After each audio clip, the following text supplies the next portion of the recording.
ndabahaye mwaramutse mwese canke mwiriwe bivanye naho buri umwe aherereye banywanyi mudateba kubana natwe ngaha kuri mbonesha kure mwe rudende bakiriza amakuru atosoye abarabana n'umutekano politique ubanye n'amakungu ndetse n'ubuzima bwa munsi bw'abanyagihugu. Turi mu gitondo cyo kuri uyu munsi wa gatatu indwi kwigenekerezo rya 15 gitugutu 2025 aho tugiye kurabira hamwe ibiriko birabera mu buseruko bwa leta yaranira intwaro rusange ya Kongo. Turaza kwibanda kubikomeje kugenda bigaragara mu bumanuko ndetse no mu buraruko, tubabwire ibizabaye mu bice by'ahitwa Masisi, turebe ibizakozwe na Major Dieudonné Kasereka. Uyu akaba ari umuvugizi w'igisirikare cya FARDC muri 34 région militaire, aho abasivili batandatu muri territoire ya Rucuru bagiriwe nabi. Turaza kandi kugaruka ku kazi gakomeje kugenda gakorwa n'Igisoda cy'u Burundi ngaha mu bumanuko bwa Kivu, aho bitangazwa ko bakoze operation ikomeye. No operation bayi kandi mu gihe imaze iminsi vyibonekeza ko umugitigiri icy'abasirikare b'u Burundi bakomeje kurungikwa mu buseruko bwa leta iharanira intwaro rusange ya Kongo gikomeje kugenda kizamuka umunsi ku wundi. Turaza kandi kubabwira ko mu gisagara cya Uvira havutse umutwe mushya w'inyeshyamba ugiye kurwanya MRDP twirwaneho AFC M23. Uyu akaba ari umutwe ufite gahunda idasanzwe mu bikorwa bya gisirikare. Turaza kandi kubabwira ko Colonel Ntagawa wari warahamagawe igitaraganya yagarutse mu birindiro bye. Turinjero turi ukuntu agiye gukomeza operation zikomeye afatanyije na FDNB. Turaza kandi kubabwira ko M23 na Repubulika ya Demokarasi ya Kongo bemeranyije uburyo bwo guhagarika imirwano. Ni mu gihe kandi abatavuga rumwe n'ubutegetsi bwa Repubulika ya Demokarasi ya Kongo bahurijwe i Nairobi na Kabila Joseph wayoboye iki gihugu cya Repubulika ya Demokarasi ya Kongo muri gahunda ikomeye yo guhuriza hamwe imbaraga mu rwego rwo kugira ngo bakomeze kurwanya ubutegetsi bw'Kinshasa. Turaza kandi kubabwira ko abasirikare babaga ahitwa ku Kavumu mu bibogobogo bahakuwe.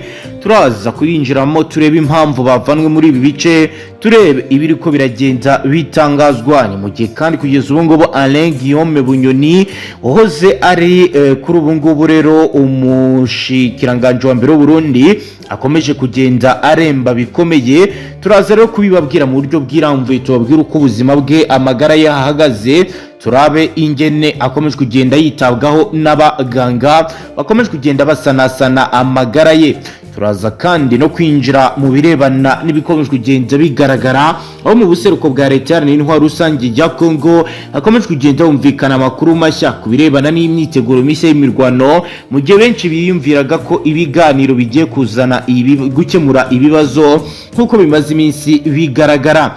Reka rero tubaye ikaze kuri iyi page yanditseho amakuru akomeye ngaho tubashyikiriza amakuru aremereye arabana n'umutekano, politique ubanye n'amakungu ndetse n'ubuzima bwa munsi bw'abanyagihugu. Reka dutangura amakuru yatuhere kubiri kuvugwa ku magara ya Gen.Bunyoni ukomeje kugenda ababaza ndetse yibazwaho n'abatari bake. Turatangira tubabwira ko ubuzima bwa General Gen.Bunyoni wabaye umushikiranganje wa mbere w'u Burundi kuva muri 2020 kugeza muri 2022 bukomeje kuzamba. Nubwo rero ari guhabwa ubuvuzi bwihariye mu bitaro bikuru vya Gitega, General Gen.Bunyoni wakatiwe igifungo cya burundu nyuma yo guhamywa ibizaha birimo kugambanira igihugu, kugira nabi Perezida Ndayishimiye. Yakuwe muri gereza ya Gitega ku igenekerezo ry'ikenda gitugutu 2025 ajyanwa mu bitaro. Icyo cyemezo cyo gukura General Gen.Bunyoni mu cyumba yarafungiwemo wenyine cyafashwe nyuma y'aho abaharanira uburenganzira bw'agateka kazina muntu bagaragaje ko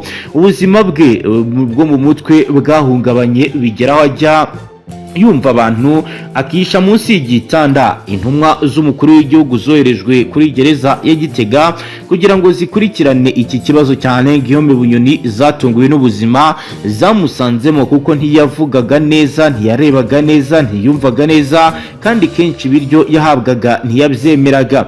Umwe mu bamenye iki kibazo yatangaje ko Bunyoni ari kuvurirwa muri mu ndembe kandi ko yahawe itsinda ry'abaganga n'abaforomo bita ku buzima butumwa bwe, ariko hafi aho hakaba hari abapolisi n'abakozi b'urwego rw'iperereza Service National de Renseignement bamucunga. Umuganga ukorera mu bitaro bya Gitega yatangarije urubuga SOS Media Burundi ko Bunyoni ataragarura ubwenge, kandi bitewe nuko ikibazo kiri kurushaho gukomera ku igenekerezo rya 12 Gitugutu 2025 yoherejwe n'abimenyereza umwuga wo kuvura baturutse Bujumbura, ariko nta mpinduka ziragaragara. Ati ari gupfa, hari ibyago byinshi by'uko atazasubira muri gereza ari muzima. Ibyo ari kunyuramo n'umwanzi wawe ukomeye, ntushobora kubimwifuriza. Bunyoni yakuwe ku mwanya w'ubushikiranganje bwa mbere w'u Burundi mu kwezi kw'Icyenda 2022 ubwo President Ndayishimiye yari amaze iminsi amuteguza ko bazahangana. Yatawe muri yombi mu kwezi kwa Kane 2023 nyuma y'igihe gito yihishe imbere mu gihugu.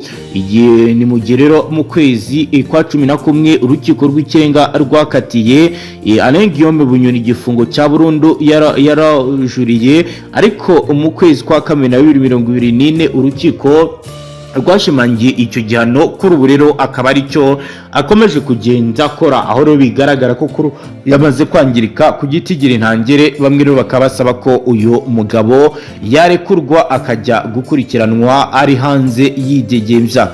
Reka dukomeze n'amakuru yacu tujye n'ubundi ku yindi page ikomeye yanditseho ibiriko biragenda birabana n'urugamba rukomeye. Tubabwire rero iby'iyi nkuru ikomeje kugenda ivugwaho cyane, aho rero FARDC iri gushinja ifuse kwica abasivili 39 mu gihe cy'icyumweru cy'indwi imwe. Umunsi umwe wasinyiwe amasezerano y'ihagarikwa ry'imirwano. Amakuru dufite aravuga ko mu gihe leta ya Kongo n'umutwe wa FC Alliance Fleuve Congo basinyaga amasezerano i Doha y'ubugenzuzi bw'ihagarikwa ry'imirwano, ingabo za leta zatangaje ko uwo mutwe wisha abasivili 39 mu gihe cy'indwi imwe iheze mu ntara Kivu y'Amajyaruguru mu burasirazuba bwa Repubulika Iharanira Intwaro Rusange ya Kongo. Kuko bizatangajwe mu itangazo ryashyizweho umukono na Major Dieudonné Kasereka, umuvugizi wa 34 région militaire, avuga ko abasivili bishwe hagati y'igenekerezo rya 6 na 12 Gitugutu 2025 muri teritwari ya Rucuru, by'umwihariko mu gace ka Tongo muri sheferi ya Bwito ndetse no muri Kirumba n'ahitwa Kagondo. FARDC iravuga ko abaturage bishwe mu buryo bwa kinyamaswa. Itangazo riravuga ko bamwe mu bishwe barashwe bari mu nzu zabo, abandi babanje kugosorwa bakaba baraje kuraswa nyuma. Ni mu gihe rero indi miryango yashimuswe amazu ndetse ibikoresho byabo bikaba rero bizaratwawe n'abarwanyi ba AFC, aho bavuga ko ibi byabereye mu duce twitwa Rusinga, Buhuma, Mwihaga, ahazwi cyane muri groupement ya Kihondo. Abishwe bose nk'uko bivugwa n'igisirikare cya leta bashinjwa kuba abavandimwe cyangwa abajyanama ba Wazalendo, umutwe w'abasivili witwaje intwaro usanzwe barizwa ndetse unakorana n'uruhande rwa leta. Mu butumwa bwayo bukakaye 34 région militaire yatangaje ko ibizo bikorwa ari crime contre l'humanité, ivuga ko bidashobora kuba bizakihanganirwa. FARDC yasabye abaturage kwitandukanya n'abanzi b'igihugu no gutanga amakuru ku bikorwa nk'ibi ngibi mu bihe bikomeye. Ibi bizago zatanzwe ku munsi umwe. AFC na leta ya Kinshasa basinyaga amasezerano no gushyiraho mécanisme conjointe de surveillance et vérification de ce CRFI i Doha mu gihugu cya Katari, babifashijwemo na leta ya Katari na leta zunze ubumwe za Amerika n'ubumwe bwa Afurika. Ubutumwa bwatanzwe na Minisitiri w'Ububanyi n'Amahanga wa Katari bugaragaza ko ibihugu bizakora igenzura cyangwa se observatoire kugira ngo habeho umucyo n'ubunyamwuga mu gushyirwaho mu bikorwa ry'amasezerano yo guhagarika imirwano, hagamijwe gufasha imiryango mpuzamahanga mu rugendo rwo kugarura amahoro mu karere k'ibiyaga bigari. Umutwe wa AFC watangaje ko intsinzi y'uyu mwumvikano izaterwa n'uko Kinshasa izubahiriza ivyo yemeye, ishinja ubutegetsi kuba ari bwo bukomeza ibikorwa vya gisirikare mu gihe bigaragaza ko bemeye guhagarika imirwano. Ku ruhande ruhande rwayo guverinoma ya Repubulika ya Demokarasi ya Kongo yatanze ko iyi ntambwe ari ikimenyetso kibanze kigamije kurangiza intambara mu mahoro muri iki gihugu, ariko abasasanguzi bavuga ko imanza n'imirwano gikomeje mu burasirazuba bwa Kongo ari ikimenyetso cy'uko aya masezerano ari kure gushyirwa mu bikorwa ndetse batayabona nk'icyazana amahoro muri Repubulika Iharanira Demokarasi ya Kongo.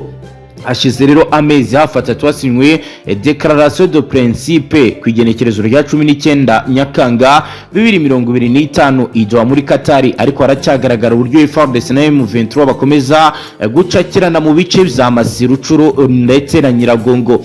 Ubusasanguzi buravuga ko ubusasanguzi akaba n'umudepite wahoze mu nteko Juvenal Munobo yatangaje ko amahoro ya nyaya adashoboka mu gihe impande zombi zitaragira ubushake bwo guhagarika intambara mu buryo bunoze, mu gihe FARDC ivuga ko iri gukora operation yo kugarura uduce twigaruriwe n'umwanzi. AFC ivuga ko iri muri defensive monde irindi birindiro byayo, mu gihe FARDC ifatanyije n'abarwanya wa Zarendo bagaye ibitero bihurijwe hamwe ibyo twakita ko ari offensive coordonnée. Abasasanguzi bavuga ko ubutaka bwa Nord Kivu buri mu bikomeye byo kwisuganya kwa gisirikare, repositionnement stratégique, aho buri ruhande ruri gushaka gufata ibyiciro by'ingenzi position clé imbere y'uko amasezerano ya Doha ashyirwa mu bikorwa. Nkuko rero bigaragara biravugwa kandi biremezwa ko ibi bishobora kuzagorana mu gihe hatagira igikorwa. Mu yandi makuru turababwira ko Koloneli Rubaba Ntagawa wahamagajwe igitaraganya na komanda wa segiteri Baraka ahazwi nko mu murwa mukuru wa teritwari ya Fizi mu ntara y'Kivu y'Amajyepfo yagarutse mu birindiro bye mu bibogobogo n'abasirikare bamukuriye. Hari ku wa mbere nibwo Koloneli Ntagawa yamanutse Baraka mu butumire abaga komanda wa segiteri wa FARDC Ifizi. Bivugwa ko yamanukanye n'umusirikare umwe mu bashinzwe uburinzi bwe, nyuma kaza gukurikiranwa n'abasirikare babarirwa muri 40 baje bava mu birindiro biherereye ku Kavumu, mu gihe Koloneli Ntagawa we aba mu birindiro biza batayo biri ahitwa Musaraba mu bibogobogo. Icyakurikiyeho nuko nyuma y'uko Koloneli Rubaba Ntagawa amanutse mwari ya joro ryo kuwa mbere yongeye kubanuka n'abasirikare bose ku mugoroba w'ejo, aribwo rero yajananye n'umwe mu bari y'abasirikare baturutse ku Kavumu bagiye bamukurikiye. Nta kindi kiramenyekana kuri uru rugenzi rwe, ariko ku ruhande rumwe bivugwa ko bashakaga kumutuma mu bindi bice, nabo bari abasirikare bakaba abari bashingishiwe na Koloneli Karateka. Ni mu gihe rero n'ubundi ari we wabareberaga mu minsi mike ishize akaza gutumwa mu mirima mu birometero bike uvuye mu Minembwe centre. Koloneli Karateka yari yaroherejwe mu bibogobogo mu ntango z'ukwezi kw'itatu ubwo yavanywaga Uvira akahakurwa mu mezi make ashize. Naho Koloneli Ntagawa we akaba ahamaze imyaka ibarirwa muri 5 adasimburwa. Hagati aho akarere kose muri rusange karatekanye mu gihe nta kibazo cy'ibitero bya Wazarendo biriko biragaragara muri iyi minsi. Mu yandi makuru turababwira ko rero muri Uvira havutse umutwe mushya wa gisirikare ugiye kurwanya M23 AFC. nkuko bigaragara amakuru ari guturuka mu gisagara cya Uvira mu ntara y'Kivu y'Amajyepfo mu rusereko bwa leta iharanira intwaro rusange ya Kongo aravuga ko havutse umutwe witwaje intwaro mushya ufite intego yo gufasha igisirikare cy'igihugu kurwanya ihuriro rya Alliance Fleuve Congo rirwanya ubutegetsi bwa Kinshasa. N'uyu munsi ku wa kabiri ku igenekerezo rya 14 Gitugutu 2025 habaye umuhango wo gutangiza ku mugaragaro umutwe mushya aho uwo witwa MPDP. Nkuko bigaragara ibirori byo gutangiza uyu mutwe nkuko aya makuru akomeza abivuga bizabereye mu gace kitwa Rugenge Uvira muri Kivu y'Amajyepfo. Ni ibirori byitabiriwe n'abayobozi batandukanye b'imitwe wa Wazarendo. Uyu mutwe mushya w'abarwanyi uyobowe na Pascal Bariho wahise uniha ipeti rya generale. Mu bisobanuro yahaye abitabiriye uwo muhango yavuze ko intego yabo no gufatanya n'igisirikare cya Repubulika Iharanira Demokarasi ya Kongo FARDC kurwanya AFC M23 MRDP twirwaneho. Nkuko bimaze iminsi n'ubundi bikorwa n'abari muri ibi bice. Ibi byose rero bikomeje kugenda bigaragazwa nk'ikimenyetso gikomeye cy'ihungabana ry'umutekano, cy'ihungabana ryo ndetse bishobora kuza kuvamo ikibazo gikomeye mu gihe hatafatwa izindi ngamba.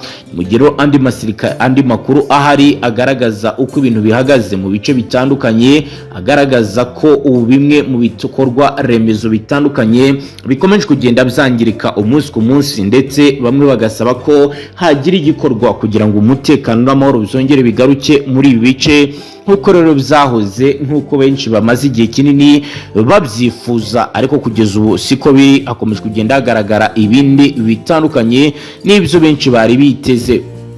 Dukomeje n'aya makuru turababwira ko kugeza ubu ngubu rero hakomeje kugenda havugwa amakuru adasanzwe mu bijyanye n'umutekano, aho muri Rucuru habaye imirwano ikomeye, benshi bavuga ko ishobora kuba yaguyemo n'abasirikare batari bake. Amakuru dufite aravuga ko ku munsi wa mbere ku igenekerezo rya 13 Gitugutu 2025 mu midugudu myinshi yo muri Grupoma Bukombo muri territoire ya Rucuru muri Kivu y'Amajyaruguru habereye imirwano ikaze hagati y'abarwanyi b'uru rya AFC n'inyeshyamba za Wazalendo zifatanya na leta ya Kongo. Aya makuru aravuga ko iyi mirwano yatangiye kuva kuwa Mungu, yibanze mu midugudu yitwa Mashango, Kanyati, Kibwe, bituma abaturage bahunga buhoro buhoro berekeza Bukombo centre no mu yindi midugudu ituye hangaha.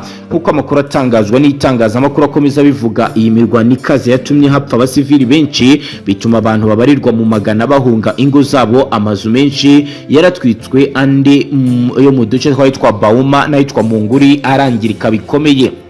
Byongeye kandi abasivili bagera kuri 20 barishwe kuwa gatandatu ku igenekerezo rya 12 Gitugutu 2025 ahitwa Ruza muri Grupoma ya Tongo n'ahitwa Mushababwe muri Grupoma ya Bukombo, nk'uko amakuru abitangazwa abivuga. Ariko umubare w'abapfuye aho nturamenyekana kuko inzego zibishinzwe ntabwo zirasohora raporo. Usibye Bukombo na Tongo, igisagara cyitwa Rukweti muri Masisi na Kibati wari kare naho habereye imirwano ikomeye hagati ya M23 n'imitwe yitwaje intwaro ya Wazalendo hiyobowe na Jean Marie Bonane na NDC ya Gideon Mwisha mu mpera z'indwi heze, nk'uko biriko biragenda bigaragara. Ubuzima bw'abaturage bukaba rero buri kugenda bujya habi nk'uko abo muri societe civile babitangaza, kuko baravuga ko ibiri kugenda biba n'ibikomeje kugenda bigaragara byose bibangamira ubuzima bwa munsi bw'abanyagihugu. Hagati ya Repubulika Iharanira Demokarasi ya Kongo binyujije kuri Minisitiri wayo w'ububanyi n'amahanga Madame Therese Kwayikwamba wagenda yikomye umuryango w'ubumwe bw'Uburayi utarafatiye ibihano u Rwanda. Ni mu kiganiro Kwayikwamba wagenda yagiranye n'itangazamakuru rya EO Observer arashinja European Union kugira indimi ebyiri.